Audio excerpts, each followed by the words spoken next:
The attack came without warning.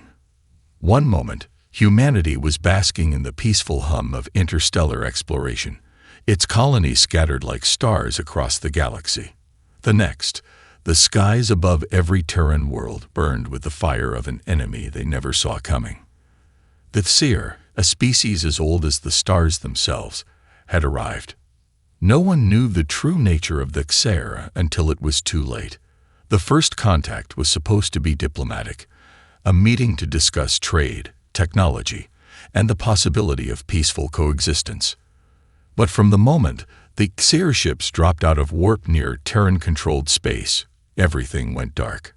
Earth's communications were scrambled. Defense networks were hacked. Ships vanished without a trace. What little resistance the Terran military could muster was overwhelmed by the sheer ferocity of the Xer's attack. These weren't conquerors seeking territory. They were predators, hunting for prey. The Xer descended upon the outer colonies first, each world falling in an instant. They unleashed devastating weapons that melted cities to the ground, wiped out entire populations, and reduced the flourishing human settlements to ashes. The Xer were not interested in negotiation or diplomacy. They were a race driven by an ancient need for dominance, an instinct honed over millennia. They had been watching humanity's rapid expansion with growing suspicion, and when the time came, they struck swiftly and without mercy. The Terran colonies had little time to react. Ships and stations that had taken decades to build were obliterated in moments, their inhabitants lost to the void. The very fabric of humanity's dreams, once filled with hope, was torn asunder by the cold, efficient violence of the Xer. Back on Earth, the desperation spread quickly. News of the attacks reached every city, every corner of the planet. The population watched in horror as the stars became an unreachable sanctuary, their hopes of peace and unity shattered in the blink of an eye. For the first time in history, Earth's leaders found themselves facing a threat they could not simply negotiate with or buy off. There would be no diplomatic solution, no way to placate the Xer. Humanity would have to fight against an enemy far older, far more ruthless, and far more advanced than any they had ever encountered. The president of the United Terran Federation, in a rare display of resolve, gave the first call to arms. "We will not surrender," she declared in a broadcast that reached every human on the planet. "We will not fall." But those words, meant to inspire, were more of a plea, a cry for hope in a galaxy that had turned its back on them. And so, humanity's war for survival began. With every passing day, the Xer's presence spread deeper into human space, their fleets growing larger and more terrifying. The galaxy would never be the same, and the Terrans would soon learn that their fight for survival would be more than just a war for their lives. It would be a war for their very identity. In the wake of the initial devastation, Earth's leaders scrambled to respond. Desperation set in as more colonies fell to the unrelenting might of the Xer. The United Terran Federation, still a relatively young power in the galaxy, turned to the Galactic Council for help. The hope was simple. The galaxy's most powerful and influential species, from the graceful Elvori to the ancient and wise Vocari, would rally to humanity's side. But the response was nothing like the Terrans had imagined. The council chambers, a vast, gleaming structure floating in the heart of a neutral system, were where the fate of countless species was decided. It was where peace was supposed to reign and alliances were forged. But when the Terran representatives, led by Earth's top diplomat, entered the chamber, they found no sympathy in the eyes of the council members, only cold calculation. The Elvori, known for their refined ways and distant sensibilities, offered little more than condolences, while the Vocari, with their centuries-old philosophy of neutrality, voiced their concern for the balance of power, but made no move to intervene. The rest of the council remained silent, as if the fate of a single, relatively young species did not matter in the grand scale of the universe. "We cannot risk upsetting the balance," one of the council leaders, a towering Vocari ambassador, said in a voice like thunder, his words laced with authority. "The Xer's aggression is unfortunate, But humanity's rapid expansion is seen as destabilizing. It's a risk we cannot take. The Terran ambassador, unable to hide the disbelief in her voice, pressed on. We're being wiped out. The Xer don't care about balance. They are slaughtering us, one colony at a time. The response came not with empathy, but with logic. The Xer are a powerful ancient species. Your expansion is seen as a threat. Perhaps this war is necessary for your species to learn restraint. It was then that the truth hit home with a brutal force. The Galactic Council, which had once been a symbol of unity, was no more than a bureaucracy of convenience. To them, humanity was just another upstart race, and that Xer were too powerful and too entrenched to be challenged. Earth's suffering didn't matter, not when weighed against the perceived stability of the galaxy. The betrayal was complete. As the Council's members continued to discuss, detached from the chaos engulfing humanity, the Terran delegation was dismissed. The words of the Vokari rang in their ears. Learn restraint. In a cold silence, the Terran representatives left the chamber, the weight of the Council's indifference pressing down upon them. Back on Earth, the news was even worse. No help was coming.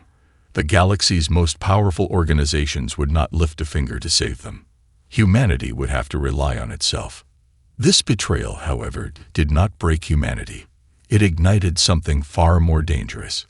The anger, the hurt, and the burning desire for survival crystallized into something stronger than just resistance. It was a rallying cry that reached every Terran on every world, from the slums of New Chicago to the golden towers of Mars. Earth's leaders, seeing the helplessness in their people's eyes, made a choice. If the galaxy would not stand with them, humanity would stand alone. They would build their own strength. They would forge their own future. And they would make the galaxy pay for its indifference. Abandoned by the galactic powers, humanity had no choice but to rely on itself. The Federation's leaders, once divided by political ideologies and economic interests, now found unity in the face of extinction. Earth's desperate situation became the catalyst for a transformation. What was once a fractured alliance of planets, each with its own agenda, now became a singular force, driven by the single purpose of survival. The first priority was to create a unified military structure. The Terran military, despite being small and technologically outdated compared to the Xer, was built on the raw strength and adaptability of the human spirit. It wasn't long before humanity's ingenuity and sheer will to survive began to manifest in ways no one could have predicted. The Federation's military leadership, initially composed of a handful of senior officers, now swelled with volunteers, engineers, scientists, soldiers, and civilians, all eager to contribute to the war effort. Factories, once devoted to civilian goods, were retooled to produce weapons, ammunition, and warships at an unprecedented pace. In every corner of Terran space, every world, every moon, the assembly lines never stopped, cranking out starships, drones, and fighter crafts faster than the Xer could destroy them. Human ingenuity was put to the test. Their engineers, unbound by the old doctrines of galactic warfare, began developing revolutionary technologies. They discovered ways to enhance their ships' hulls, making them more resistant to energy-based weapons. They perfected the art of stealth, enabling their vessels to slip through Xer defenses undetected. The Terran military, once thought weak and inexperienced, was rapidly evolving, its tactics becoming a blend of cunning and brute force. But it wasn't just the machines of war that made the Terran military formidable. It was the soldiers. The Terran soldiers were not bound by ancient rules of warfare. They were ruthless, relentless, and resourceful. In the face of adversity, they had a unique ability to improvise. They knew how to fight in the dark, how to adapt to any battlefield, and above all, how to keep going when every logical instinct told them to stop. They were soldiers forged in the fires of desperation. And it didn't stop at the military. The Federation scientists worked around the clock, combining human creativity with alien technology captured from early skirmishes. They developed weapons that defied traditional understanding. Energy shields that could block the Xer's most devastating blasts, new propulsion systems that allowed ships to outmaneuver their enemies, and biological enhancements to give soldiers the edge in combat. Humanity's willingness to learn and adapt, unburdened by centuries of tradition, made them the galaxy's most unpredictable adversary. However, even as their war machine grew more powerful, the Xer were not idle.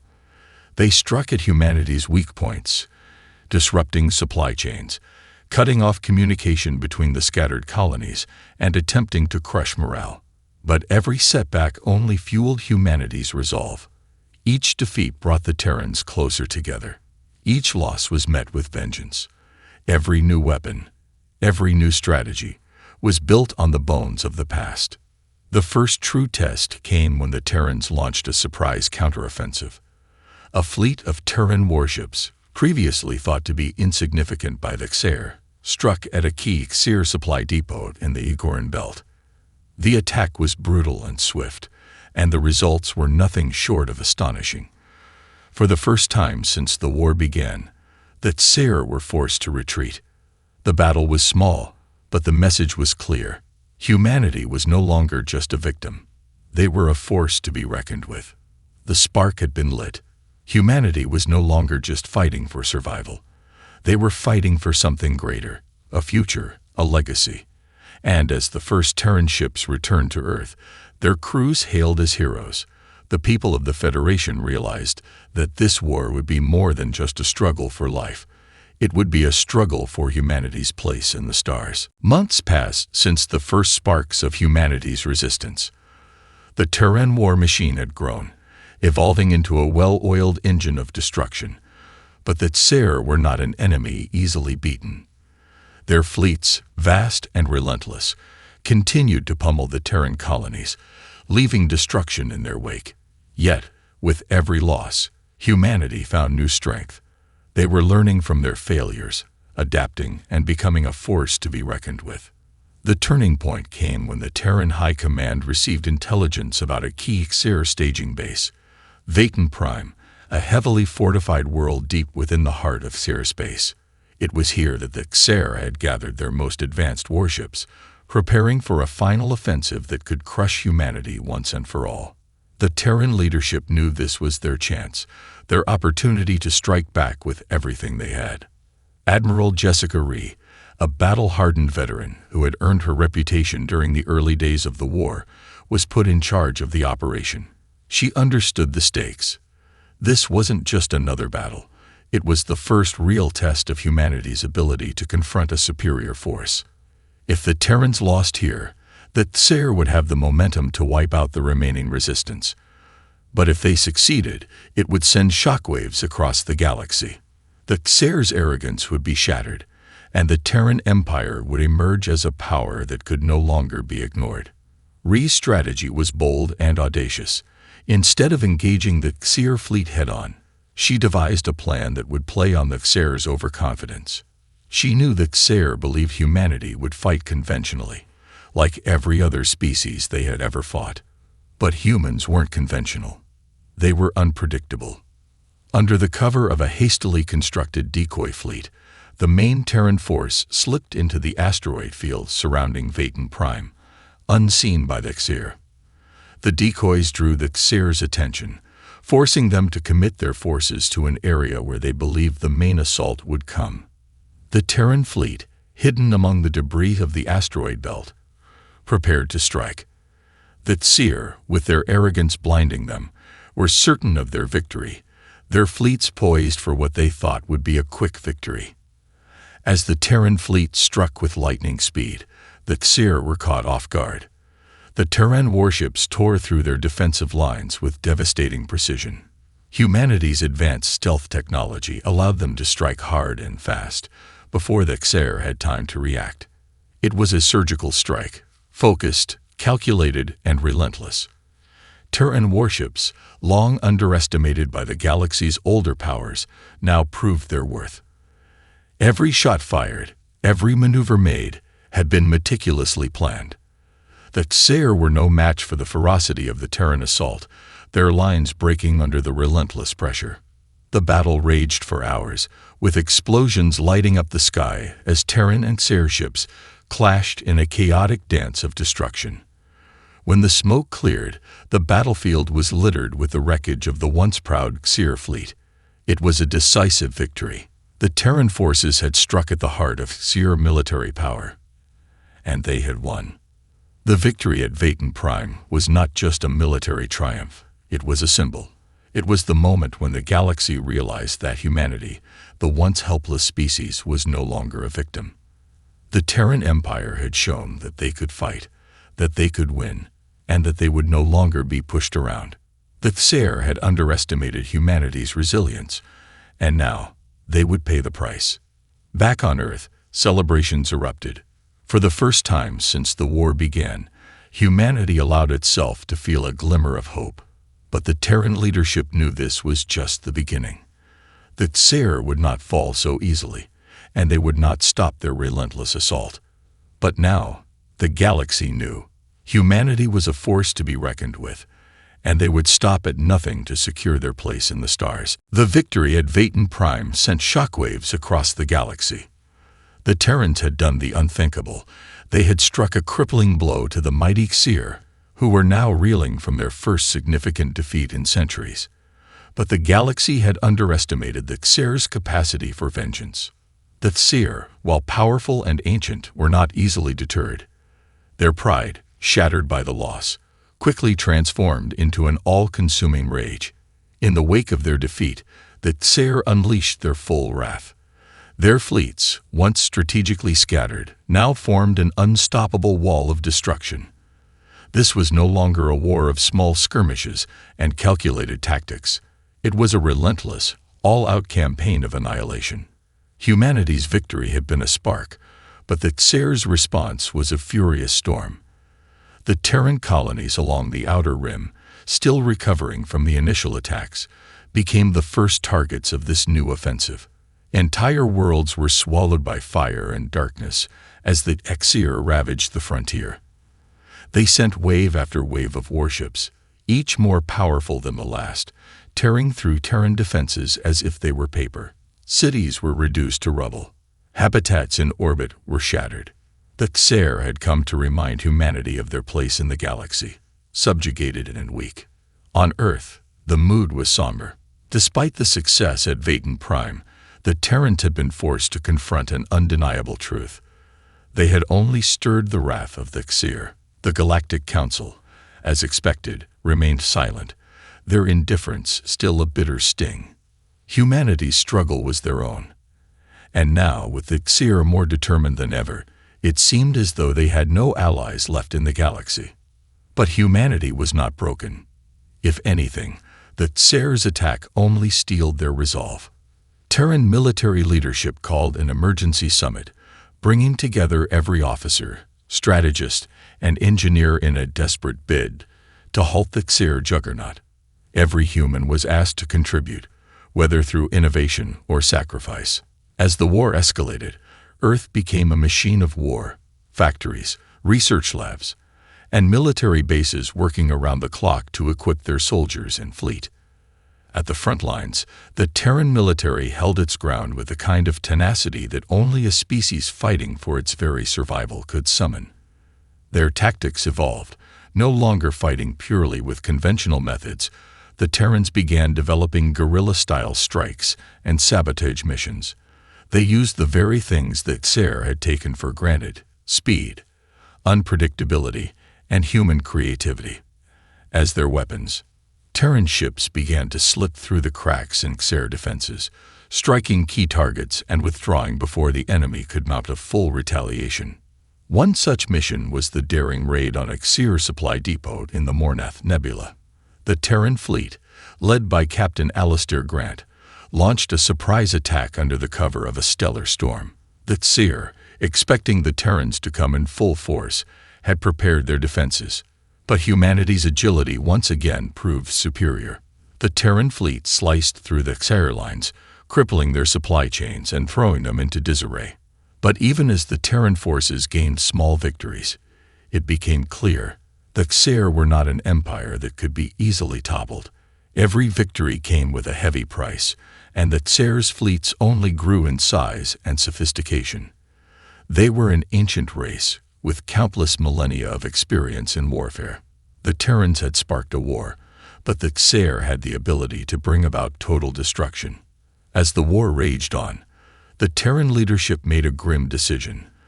They would need to push back against the Xer not just with force, but with cunning. They would find a way to strike at the very heart of the Xer Empire, to destabilize the foundation of their power. If humanity was to survive, they would have to strike deep into Xer space, beyond even the realm of what seemed possible. But to do so would require allies, resources, and strategies the Terrans had yet to tap. The war was about to enter a new phase. It would no longer be just about surviving. It would be about winning. As the Xer unleashed their full might upon humanity, the Terran Empire found itself in a precarious position. Despite their determination and innovative tactics, they were being slowly but surely ground down by the relentless waves of Xer destruction. But humanity's resilience would not be so easily snuffed out, and as their military suffered, they began to realize that they could not fight the Xer alone. Not forever. It was time to seek allies, no matter how unlikely. The Terrans, once isolated and self-reliant, had now proven themselves as a formidable force. Their victory at Vatan Prime, although met with swift retaliation, had sent ripples across the galaxy. Rumors of the Terran resistance spread, and with it, a sense of grudging respect from a few unexpected corners of the galaxy. Some species, watching the Xer's brutal tactics, began to question the unchecked power of the ancient race. One by one, a few factions, often ones with little love for humanity, began to see the possibility of a mutual interest. The first to respond were the Dravoth, a nomadic, warlike species known for their brutal efficiency in combat. The Dravoth had always viewed humanity with suspicion, seeing them as too soft, too untested, but the sight of the Xer laying waste to Terran colonies stirred something deeper within their warrior culture. The Dravoth were not interested in saving humanity. They were interested in fighting the Xer. They had their own grievances with the Xer, who had once crushed a thriving Dravoth colony centuries ago. Through covert negotiations, the Dravoth agreed to an uneasy alliance. They would provide crucial military support in exchange for the Terrans offering them a foothold in the galaxy. The Terran High Command accepted, knowing that even the presence of a brutal force like the Dravoth could tip the scales in their favor. The Dravoth's advanced weaponry, especially their deadly close combat technologies, would complement humanity's innovative starships and guerrilla tactics. Next came the Elvori, the elegant and ancient race whose reputation for neutrality had often kept them apart from the galactic conflicts. Though the Elvori had long distanced themselves from humanity's struggles, they were not blind to the rising power of the Xer and their growing domination. The Elvori had once witnessed the Xer's rise in their early days, and the idea of another tyrannical empire destroying the galaxy had not gone unnoticed. It was an unlikely alliance. The Elvori, with their peaceful ways and centuries-old wisdom, were hesitant to engage in direct conflict, but the growing influence of the Xer left them with little choice. To protect their civilization, the Elvori knew they needed to join forces with humanity. The Terrans had become a symbol of resistance, a reminder that even the most oppressed species could rise up against the ancient powers. The Elvori brought with them advanced energy shields, communication technology, and crucial intelligence that the Terrans desperately needed. But perhaps the most surprising alliance came from the Vokari, the neutral and ancient race that had once dismissed humanity's plight. The Vokari had always been known for their dispassionate approach to galactic politics. Their philosophy focused on maintaining balance and peace at all costs. But when the Xer began to grow too powerful, their philosophy began to shift. The Vokari had witnessed the Xer's brutal suppression of other species, and knew that if left unchecked, the Xer would eventually turn on them as well. The Vokari's decision to join the Terran resistance was a game-changer. Their mastery of diplomacy and deep understanding of galactic geopolitics brought a strategic edge to the alliance. More importantly, their influence swayed other smaller factions in the galaxy to lend support to the Terran cause. While not a militaristic race, the Valkyrie's ability to rally other species and provide critical support on a political level was invaluable. Together, this ragtag alliance, comprised of Terrans, Trevoth, Elvori, and even the Valkyrie, formed a united front against the Xir. Each species brought something different to the table, and though their differences were vast, they had one common goal: to stop the Xir from conquering the galaxy. The first major coordinated strike came in the form of a joint assault on a major Xir fleet dockyard in the Zelfian Expanse. It was a high-risk operation, but the combined forces of the Terrans and their new allies struck with brutal precision. The Trevoth warriors charged into battle with their customary ferocity, while the Elvori shielded their ships from incoming fire with their unmatched energy defenses. The Terran fleet, armed with newly developed stealth technology, slipped past enemy radar, delivering precise strikes that crippled the dockyard's infrastructure. The attack was a success. For the first time in the war, the Xir were forced to retreat. The combined forces of the Alliance had broken through their defenses, and a new sense of hope began to stir among the galaxy's oppressed. The Terrans had done it. They had created an alliance powerful enough to challenge the might of the Xir. But while the victory was sweet, the war was far from over. The Xir would not surrender easily, and the Terran alliance knew they had only scratched the surface of the Xir's true strength. The next phase of the war would require even greater sacrifices. The galaxy had been irrevocably changed, and the battle for the future of humanity and its allies had only just begun. With the formation of the Terran Alliance, humanity had gained crucial ground in the war against the Xir. The joint strikes against key Xir supply depots, combined with the strategic expertise of the Elvori and the relentless combat tactics of the Trevoth, were beginning to turn the tide. Yet the Xir were not a race that could be defeated easily. In response to the growing unity of the Terran Alliance, the Xir began to implement their most dangerous weapon, the Rebirth Program. This dark initiative was born from the Xir's long history of biological experimentation and their obsession with power. Their scientists, guided by the most ancient and secretive factions within their empire, had discovered a way to combine their own genetic material with the technology of the galaxy's most dangerous species. They began to create a new class of Xir soldiers, genetically enhanced and augmented with alien biotechnologies. These reborn Xir would be far stronger, faster, and more deadly than their predecessors. Monsters designed to crush all opposition in their path. The first reborn units were unleashed upon the battlefield like a storm of destruction. These soldiers were more than just genetically superior. They were also equipped with advanced weaponry grafted directly into their bodies, creating a terrifying synergy between biology and technology. Their neural implants allowed them to communicate instantaneously, coordinating their attacks with eerie precision.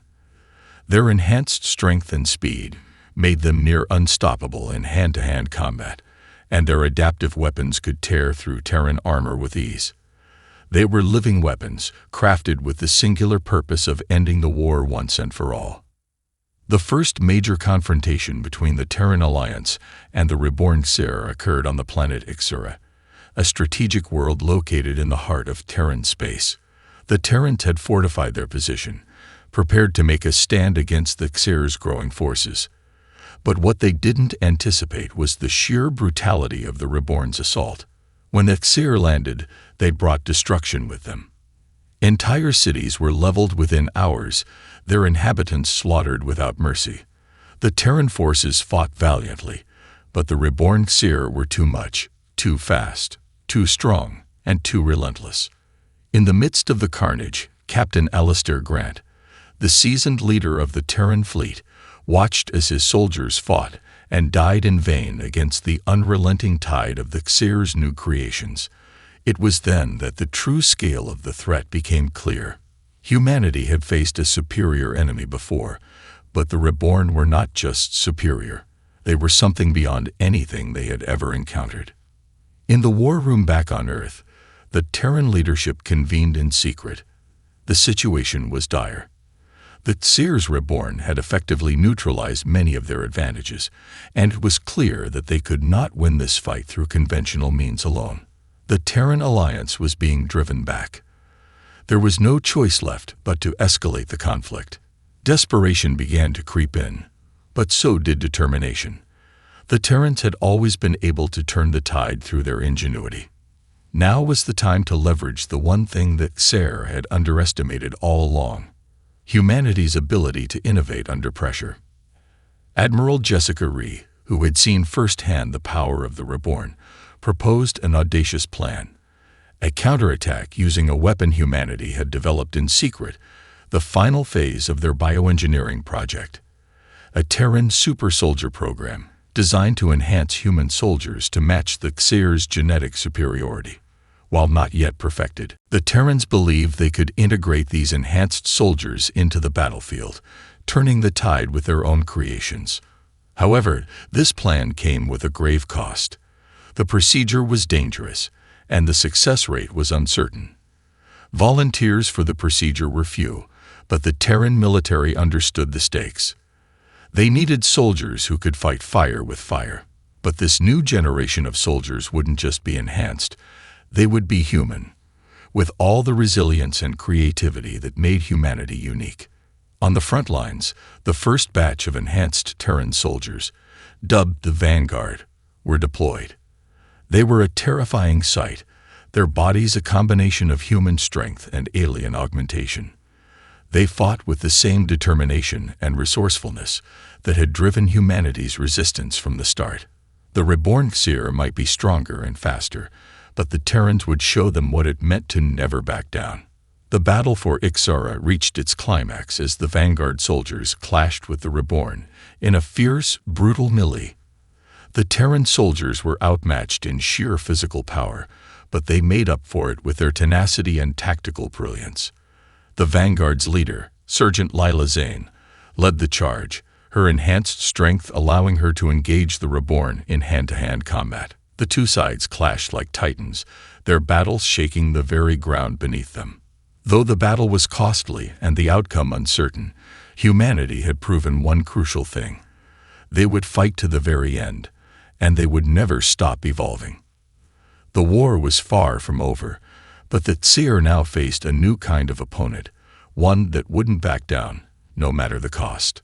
The battle for Ixara was a turning point. The Vanguard soldiers, though outnumbered and outclassed, had fought the Reborn Xer to a standstill. The sacrifice and determination of the Terran soldiers resonated across the galaxy, and it ignited a fire within the hearts of those who had been silently watching the conflict unfold. Humanity had shown the galaxy that they were no longer the underdogs, that they had the strength to confront even the most terrifying forces. In the aftermath of the battle, the Terran alliance regrouped and began to prepare for their next major push. But the Xer, having suffered their first significant defeat in this war, were not about to let it pass without retaliation. They had underestimated humanity before, and now, driven by rage and desperation, they unleashed their most devastating weapon, the Galactic Devourer. The Galactic Devourer was a massive planet-killer-class weapon, a doomsday device of unprecedented power, a weapon of mass destruction capable of decimating entire star systems. It was a symbol of everything that Xer had come to represent: cruelty, arrogance, and an absolute desire for dominance. If humanity was to be extinguished, the Xer intended to do so in a way that would send a message to the galaxy. No one would challenge their rule. Admiral Jessica Rhee, knowing the stakes had never been higher, put forth a desperate plan to strike at the heart of the Xer Empire. This was no longer a war of survival. It was a war to ensure that humanity would have a place in the stars. If they failed, the galaxy would fall into the hands of a brutal, genocidal empire. With the combined forces of the Terran Alliance, Rhee spearheaded the assault on the heart of the Xer's homeworld, a planet known as Xer Prime. The mission was suicidal, but it was their only option. The Terran fleet, augmented by the Dravoth's vicious assault ships, the Elvori's energy shields, and the Vokari's strategic intelligence, converged on the Xer stronghold. Every ship was prepared to sacrifice itself in the name of ending the war once and for all. The final battle raged in the skies above Xer Prime. The Terran Alliance, using every piece of advanced technology at their disposal, launched a relentless offensive against the Xer's fortified planet. However, it quickly became apparent that the Xer's defensive capabilities were nearly insurmountable. Their fleets had drawn their final line of defense around the Galactic Devourer, stationed above the planet's capital. But humanity had a secret weapon, an unexpected advantage. The same biological enhancement program that had created the Vanguard soldiers had given rise to a new class of soldiers, each with the ability to withstand Xer technology. One of these enhanced humans, Captain Alistair Grant, led a small team on a daring mission to infiltrate the Galactic Devourer itself. Their goal was simple yet nearly impossible: disable the weapon before it could be activated. As the Terran forces clashed with the Xer in a brutal space battle, Captain Grant and his team infiltrated the Galactic Devourer, evading the lethal traps set by the Xer. They fought their way to the core of the weapon, navigating through labyrinthine corridors, and finally reached the heart of the device. The team worked in a frenzy, overriding the core systems and planting explosives to ensure the Devourer's destruction. With moments to spare, the Terran team triggered the explosion, and the Galactic Devourer was obliterated in a catastrophic explosion. The Xer's final weapon, its greatest asset, was gone, taking with it the last hope the Xer had of winning the war. The explosion sent shockwaves throughout the battlefield, scattering the remaining Xer fleets and causing chaos within their ranks. With their most powerful weapon destroyed, the Xer lost their edge, and the Terran Alliance pressed forward with renewed vigor. The battle above Xer Prime lasted for hours, but the tide had turned. The Terran Alliance had succeeded where so many had thought impossible. They had destroyed the core of Xer power. With the Devourer gone, the Xer could no longer sustain their empire. It was a matter of time before the Terrans, with the help of their allies, would finish what they had started. In the wake of victory, the Xer Empire began to crumble. The remaining Xer leaders, fractured and disorganized, could no longer hold back the might of the Terran Alliance. Resistance melted away as more and more Xer surrendered or flowed into the dark corners of the galaxy. Humanity had done what no one thought possible. They had broken the chains of oppression. Back on Earth, celebrations erupted. For the first time in history, humanity stood as the beacon of hope in the galaxy. The Terran Empire had been forged through blood and sacrifice, and it now stood tall as one of the greatest powers in the galaxy. The war had ended, but the Terran Empire's rise had only just begun. The galaxy had been irrevocably changed. The age of the Xer was over. The age of humanity had arrived.